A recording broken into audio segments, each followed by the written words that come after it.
हमारे विभिन्न ज्ञानवर्धक कार्यक्रम देखने के लिए आप हमें अभी सब्सक्राइब करें, बेल आइकन को प्रेस करें ताकि आप देख सकें हमारा कार्यक्रम सबसे पहले। और अधिक जानकारी के लिए फेसबुक पेज को लाइक करना न भूलें। जय माँ इंद्राक्षी। इंद्राक्षी धाम में दर्शकों आप सभी का हम हार्दिक स्वागत करते हैं। आज के दिन जिन जातकों का जन्म दिवस है, मैरिज एनिवर्सरी है, उन सभी को हमारी तरफ से बहुत बहुत शुभकामनाएं। आज का पंचांग 16 मई सन 2020, दिन शनिवार, कृष्ण पक्ष, ज्येष्ठ मास, संवत 2077, तिथि नवमी, नक्षत्र शतभिषा, राहु काल 9 से 10:30, दिशा शूल पूर्व दिशा। आज हम बात करते हैं भगवान शिव शंकर की भक्ति के बारे में। आप लोगों के मन में ऐसे बहुत लोग हैं जिनके मन में यदा कदा इस प्रकार के सवाल उठते हैं कि हमें भी प्रभु से जुड़ना चाहिए, हमें भी भगवान की भक्ति करनी चाहिए। हम भक्ति को किस देवता से प्रारंभ करें, किस रूप से प्रारंभ करें, या हम अपनी भक्ति को, अपनी भावना को और ज़्यादा हम मजबूत कैसे बनाएं। बहुत सारी चीज़ें आपके हृदय में आती हैं। दूसरी बात, इसके विपरीत एक ऐसा सवाल, एक ऐसी बात जो बहुत लोगों को डरा देती है। अब वो भी सुन लीजिए क्या है। ऐसे अनेकों लोग हैं, आपको यकीन नहीं आएगा, जो किसी छोटे से छोटे सरल मंत्र को पढ़ते हुए भी डर जाते हैं। उनके मन में भय व्याप्त हो जाता है कि मेरा कहीं अनिष्ट ना हो जाए, मैं इस मंत्र को पढ़ रहा हूँ, कहीं कुछ गलत ना हो जाए, गलत मंत्र पढ़ने से मुझे कहीं गलत फल की प्राप्ति ना हो जाए, और मैं कैसे जानूं कि मैं मंत्र सही पढ़ रहा हूं, पढ़ रही हूं या नहीं। ऐसे सवालात भी बहुत लोगों के मन में आते हैं। देखो, करोड़ों लोग दुनिया में बसते हैं, सबके ख्यालात, सबकी मानसिक भूमि अलग अलग होती है, सबकी सोच एक सी नहीं हो सकती। जिस दिन सबकी सोच एक सी हो जाए, वास्तव में संसार के अंदर स्वर्ग उत्पन्न हो जाए। अब देखिए, मैंने देखा है बहुत लोग मुझसे ऐसा कहते हैं, शर्मा जी किसी ने हमसे कहा कि बस मंत्र मत पढ़ लेना, गलत हो जाएगा तो ये हो जाएगा, वो हो जाएगा। अरे ये कौन सी बात हुई। आज मैं अपने सभी ऐसे दर्शकों से ये कह देना चाहता हूँ, मेरे दर्शकों, ऐसी अनगढ़ बातों में कदापि न आएं। ऐसा नहीं होता। आप जब किसी देवी देवता की सौम्य साधना करते हैं, सौम्य इन द सेंस बिल्कुल सिंपल तरीके से साधना करते हैं, सरल साधना करते हैं, भोली सी भक्ति करते हैं, कभी कोई देवता कुपित नहीं होते, न देवी कुपित होती, न देवता कुपित होते। लेकिन जब हम कोई विशेष प्रकार की ऐसी कोई साधना करते हैं जो शमशान घाट में है, या कहीं किसी खंडर में बैठकर कर रहे हैं, या कोई ऐसा कोई विशेष तांत्रिक अनुष्ठान कर रहे हैं, तो वहाँ हम इस बात को कह सकते हैं कि वहाँ पर गुरु का होना या गुरु की गाइडेंस का होना बहुत ही ज़रूरी है। लेकिन जो साधना, जो मंत्र आप अपने घर में बैठ कर के भोले भाले से तरीके से करते हैं ना, उसमें किसी भी प्रकार का कोई भय नहीं, उसमें किसी भी तरह का कोई संशय नहीं। आप संशय ना किया करें, ईश्वर की कृपा आपके ऊपर बहुत बड़ी होगी। अब देखो, आप किसी भी नवग्रहों के मंत्र पढ़ सकते हो। कौन कौन से मंत्र आप पढ़ सकते हो? नवग्रह मंत्र पढ़ सकते हो, नवग्रह साधना कर सकते हो, दसम महाविद्याओं के किसी भी प्रकार के सात्विक मंत्र और लघु बीजात्मक मंत्रों की आप साधना साधारण तरीके से कर सकते हो। दुर्गा सप्तशती आप पढ़ सकते हो, दुर्गा सप्तशती के किसी भी मंत्र की आप साधना कर सकते हो। लेकिन प्रातःकाल, सायंकाल, अगर कोई रात्रिकालीन कोई तुरीय साधना आप कर रहे हैं, तो वहाँ पर गुरु के निर्देशन की आवश्यकता अवश्य होती है। आप भगवान शिव के अनेकों मंत्र पढ़ सकते हो, राम जी के अनेकों मंत्र पढ़ सकते हो, सरस्वती के अनेकों मंत्र पढ़ सकते हो। किसी भी तरह का कोई भय या दोष नहीं होता। हनुमान जी की सौम्य सरल साधना आप अपने घर में कर सकते हैं, किसी तरह की कोई दिक्कत नहीं है।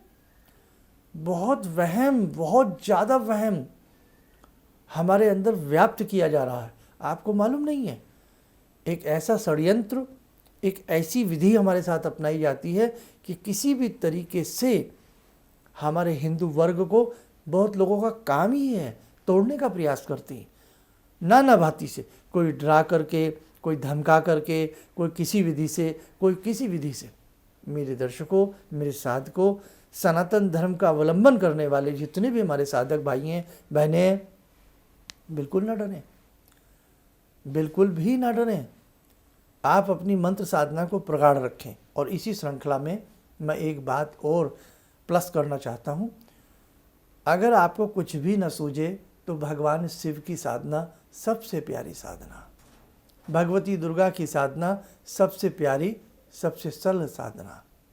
आप भगवान शिव के किसी भी मंत्र को, और ख़ास तौर से पंचाक्षरी मंत्र नमः शिवाय, इसलिए महिलाओं को कहा गया है कि महिलाएं पंचाक्षरी मंत्र पढ़ें, पुरुष 6 अक्षर का मंत्र पढ़ें। पुरुष में क्या लगा लें? उसमें ओम लगा लें। ओम लगाना ना लगाने से कोई दोष नहीं होता, ऐसा नहीं है। बस पंचाक्षरी मंत्र भगवान शिव को बड़ा प्रिय है। पंचाक्षरी मंत्र की राय दी जाती है नमः शिवाय। तो भगवान शिव की इतनी सरल सौम्य साधनाएं हैं।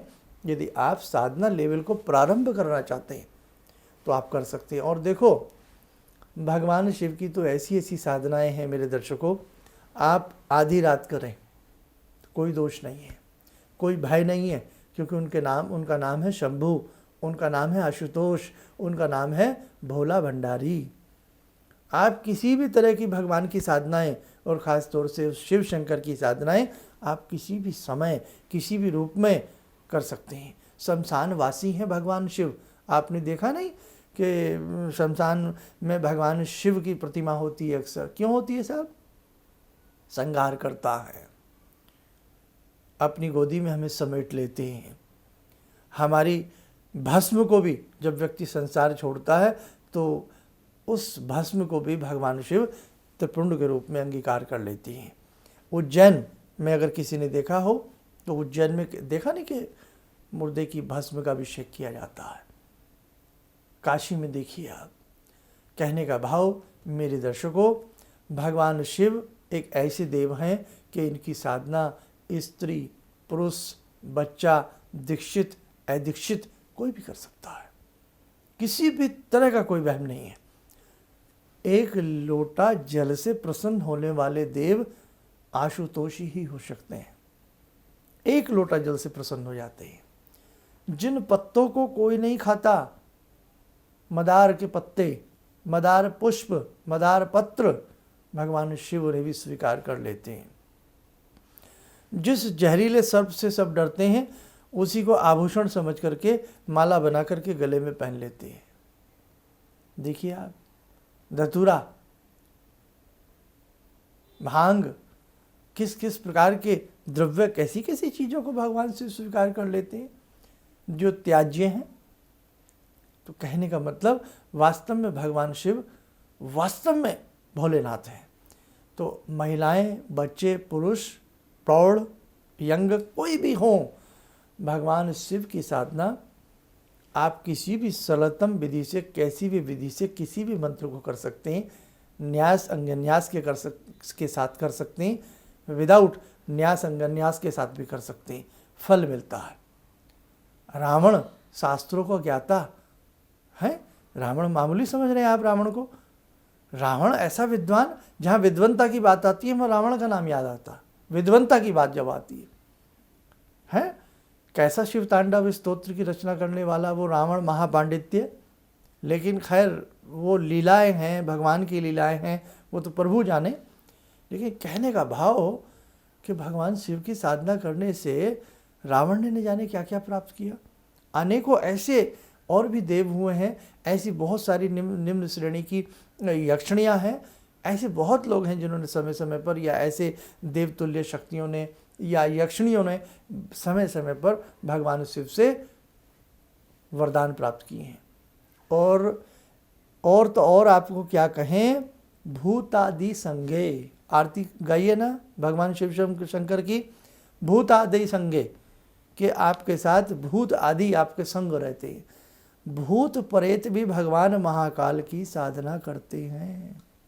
यस, एक मंदिर है, अनेकों स्थानों पर हैं ऐसे भगवान शंभू के मंदिर, जहाँ ये कहावत है या कहा जाता है या सत्यता भी है कि यहाँ अर्धरात्रि में भूत प्रेत भी साधना के लिए आते हैं। ऐसा ही एक उत्तर प्रदेश में सहारनपुर में भूतेश्वर नाम से महाकाल जी का मंदिर है कि वहाँ अर्धरात्रि के बाद इस प्रकार की शक्तियाँ भी भगवान शिव का यजन भजन करती हैं। ऐसे और बहुत स्थान हैं, बहुत स्थान हैं। ऐसे कई बहुप्रचलित शमशान हैं भारतवर्ष के अंदर जहाँ अर्धरात्रि में भूत प्रेतों का एक बहुत बड़ा समुदाय भगवान शिव की साधना करता है। अब आप कहेंगे साहब कैसी कैसी बात कर रहे हैं आप, क्या क्या ये वास्तविकताएं हैं। आप क्या समझ रहे हैं, जितना संसार हमने अपनी आंखों से देखा है संसार उतना है। दूरबीन उतना ही तो दिखा सकती है जितना आप देखोगे। दूरबीन को लद्दाख ले जाओ, लद्दाख देख लो। दूरबीन को कश्मीर ले जाओ, कश्मीर देख लो। दूरबीन सिर्फ वही देखेगी जो आप दिखाओगे। तो हमें जितना पता है, आपको जितना पता है, हमें उतना ही पता है ना। लेकिन संसार बहुत विशाल है, उतना ही नहीं है जितना हमें मालूम है, बहुत विशाल है। तो मेरे दर्शकों, भगवान शिव की भक्ति बेधड़क होकर आप कर सकते हैं और कतई भी इस तरह का वहम मन में ना रखें कि किसी साधना को करने से हमें विपरीत फल की प्राप्ति होती है। साधना में और भोली भक्ति में समानता पैदा करें। हाँ, हमने पहले भी कहा कोई तंत्र प्रयोग कर रहे हैं। अब जैसे उच्चाटन है, विद्वेषण है, मारण है और बहुत ऐसे अनेकों प्रयोग हैं जो शास्त्रों में बताए ज़रूर गए लेकिन उनको छिपाया गया है। क्यों? ताकि हर व्यक्ति उनसे लाभ ना लेकर के किसी का अहित ना कर सके।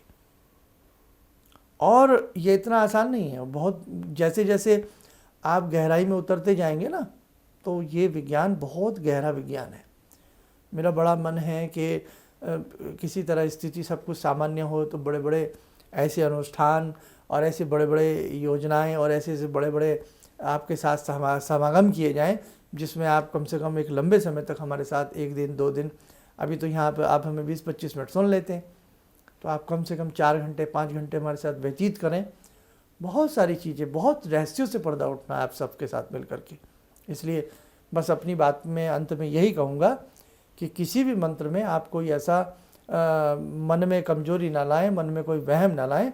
और जो इस प्रकार के मैंने देखा है सिंपल मंत्र, जब हम लोगों से बहुत लोग मिलने आते हैं, कुंडली दिखाते हैं या कॉल अपॉइंटमेंट के माध्यम से हम उनके आंसर भेजते हैं, सिंपल मंत्र ओम गंगणपतये नमः, नमः शिवाय, ओम ह्रीम तिग्म रश्मय, ओम ह्रीम ह्रीम सूर्याय नमः, ऐसे सिंपल से मंत्र, सौम्य मंत्र, जब वो डर जाते हैं कि शर्मा जी इसमें मंत्र में कुछ गलती हो गई तो मैंने कहा भाई ओम नमः शिवाय में क्या गलती हो जाएगी, नमः शिवाय में क्या गलती हो जाएगी, ओम राम रामाय नमः में क्या गलती हो जाएगी। बोले नहीं, किसी ने कहा कि हम पढ़ेंगे तो हमें दिक्कत हो जाएगी, ये हो जाए। मैंने किसी ने कहा है उसने गलत कहा है, और जिसने कहा है उसने कभी मंत्र साधना की नहीं है। उसका मतलब, उसका तात्पर्य कुछ और है, आप समझते नहीं हैं। हम वास्तव में बहुत भोले हैं, वास्तव में बहुत भोले हैं। 20 साल से भगवान शिव को भजते हैं, कोई मिल जाए कि अरे आपको फ़ायदा नहीं हो रहा, बिल्कुल भी, हाँ जी बिल्कुल नहीं हो रहा, बिल्कुल नहीं हो रहा, फिर आप शिव जी को छोड़ो, आप राम जी को भजा करो। अच्छा साहब, राम जी को भजने लगे, फ़ायदा नहीं हुआ, फिर और कोई बड़े रंग बिरंगे भेष के कोई और मिल गए, थोड़ा यकीन सा आया कि हाँ भाई ये लगते हैं वेशभूषा से बहुत विद्वान से लगते हैं। उन्होंने कहा अरे तुम राम जी को क्यों भजते हो, राम जी तो वैसे ही वनवास में रहे, तुम एक काम करो मुरली भजैया को भजो, तुम्हारे सारे काम बने। साहब मुरली भजैया को भजने लगे। फिर और कोई मिला, अरे वो तो मुरली बजाते रहे, उनसे तुम्हें क्या मिलेगा, आप उनकी साधना करो। करते करते पथिक अपनी राह से भटक जाता है या नहीं। तो इतनी भक्ति हमारी कमज़ोर है। एक तरफ कहा गया है गॉड इज वन, भगवान एक है। जब भगवान एक है तो जिससे आप भज रहे हो उस पर पूर्ण विश्वास रखो। ये नहीं आज शाम कल राम और परसों फिर कुछ भी नहीं, तो ऐसी साधना ना किया करो। इसलिए बस मेरा आपसे यही मतलब है कि एक को पकड़ लीजिए, सब पकड़े जाएंगे, और बेकार की बातों में ना आए। अपने भगवान पर और अपने धर्म पर पूर्ण विश्वास रखना सीखिएगा। आइए दर्शकों, समय हो चला आज की ध्यानमाला का। जुड़ते हैं आज की ध्यानमाला में भगवान श्री शिव शंकर से।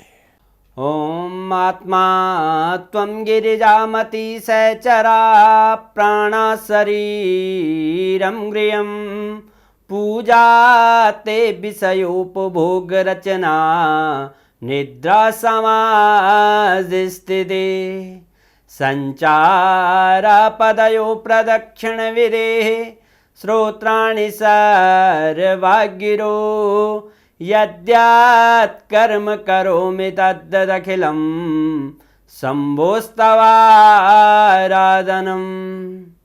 चन्द्रोद्भासितशेखरे स्मर हरे गंगाधरे शंकरे सर्पे भूषितकण्ठकर्णविवरे नेत्रोत्तवे स्वानरे दन्ते त्वकृतसुन्दरां वरदरे त्रैलोक्यसारे हरे मोक्षार्तिं कुरु चित्तवृत्त्यमचलं मन्येस्तु किं कर्म वे वन्दे देव उमापतिं सुरगुरुं वन्दे जगत्कारणं वन्दे पन्नगभूषणं मृगधरं वन्दे पशूनां पतिं वन्दे सूर्यशशाङ्कवह्निनयनां वन्दे मुकुन्दप्रियं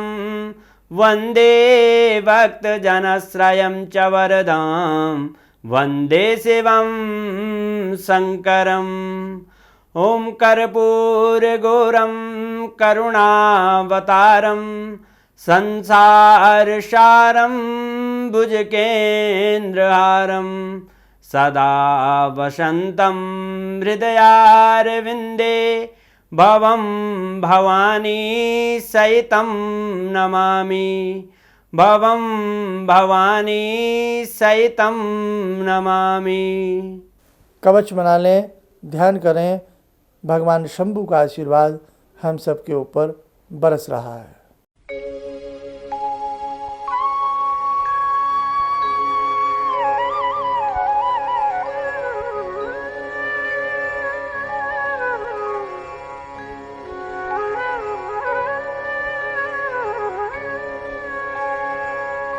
ओम बोलते हुए नेत्र खोलें, सामान्य हो जाएं। देखिएगा दर्शकों, हमारा आपसे एक बहुत गहरा रिश्ता है, एक बहुत गहरा प्रेम है।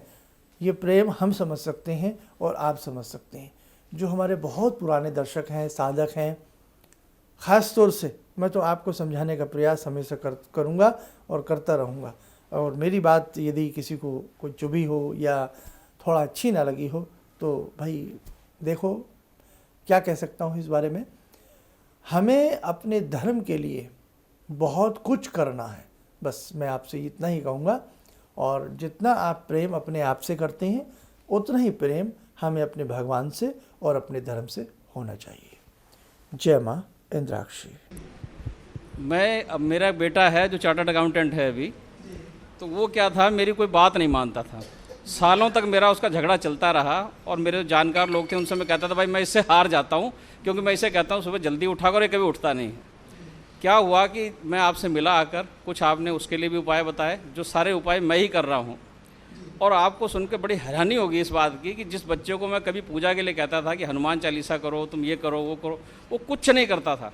आज मैं बड़ा हैरान हूँ कि सोमवार के दिन वो उठता है, खुद ही जो है वो मेरे घर में बेल का पेड़ भी लगा है, बेल के पत्ते तोड़ता है और उनके 11 सेट बनाता है। कहाँ से उसने लिया मुझे पता नहीं। और भगवान शंकर पर जाकर जल चढ़ाता है, उन पर राम राम लिखता है। और ये सब जो मैं ये समझ पाया हूँ कि जो मैं 2 महीने से आपका ये जो कर रहा हूँ मंत्र का जो है, तो मेरे ख्याल में इससे बड़ी उपलब्धि तो और कोई हो नहीं सकती। धन्यवाद। किसी भी समस्या के समाधान के लिए मिले प्रसिद्ध हस्तरेखा एवं वास्तु विशेषज्ञ प्रोफेसर धर्मेंद्र शर्मा जी से। नोट: शिविर में भाग लेने हेतु एवं व्यक्तिगत रूप से मिलने के लिए कॉल करने का समय सुबह 10 बजे से शाम 6 बजे तक। हमारे विभिन्न ज्ञानवर्धक कार्यक्रम देखने के लिए आप हमें अभी सब्सक्राइब करें, बेल आइकन को प्रेस करें ताकि आप देख सकें हमारा कार्यक्रम सबसे पहले। और अधिक जानकारी के लिए फेसबुक पेज को लाइक करना न भूलें।